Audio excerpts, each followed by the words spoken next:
Mais la question que je vous pose, c'est pourquoi avez-vous peur des Français et des Français? Mais j'ai pas peur des Français, et je vais venir à la question démocratique. Le débat stérile Macron-Binet. Et pendant ce temps-là, vous ne faites rien, vous ne dites rien. Monsieur le Président, cette situation-là, c'est le résultat de votre politique. Vous avez déversé des millions d'euros de cadeaux aux entreprises sans condition ni contrepartie. Et pendant que on offre ces cadeaux aux multinationales, nos services publics se serrent la ceinture. De départ, le débat s'annonçait bien entre Macron et Binet.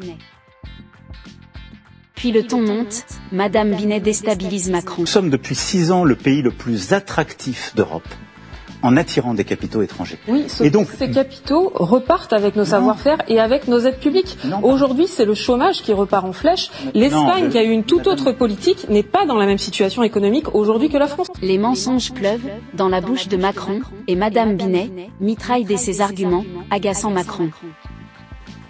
Oui, sauf que il y a 4 ans, en France, on avait Doliprane et vous avez laissé partir Doliprane aux Américains. Mais pardon, non.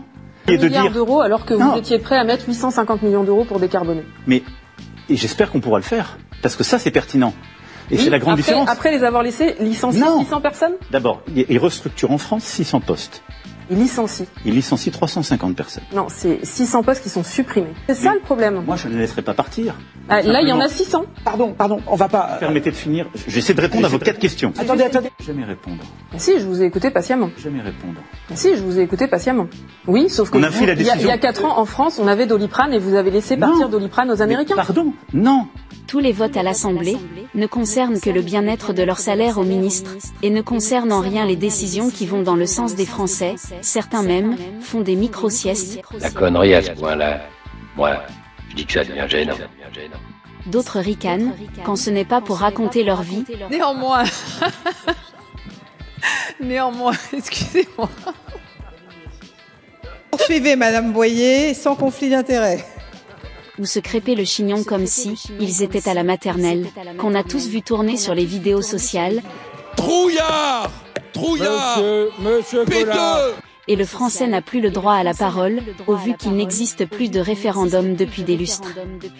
Mais la question que je vous pose, c'est pourquoi avez-vous peur des Français et des Français? Et je vais venir à la question démocratique. Et ce qui nous met très en colère, c'est que vous avez énormément de leviers entre les mains et que vous refusez de les actionner, que vous refusez d'avoir du courage pour agir. Voilà, j'ai compris que vous ne seriez pas d'accord ce soir. Pas le courage. Monsieur le Président. Vous dites, c'est-à-dire, je fais jamais des grandes déclarations et je ne promets jamais aux gens ce qui n'est pas possible.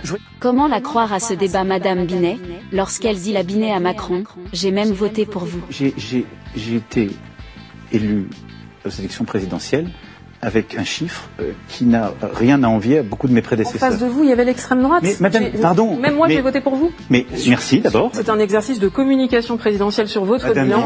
Non, le débat fut ouvert. Non, Madame Binet. Aucune réponse aux exigences sociales des salariés. Madame Binet, Monsieur le Président, merci. Vous pourrez continuer hors antenne tout à l'heure. Merci. Tout à fait.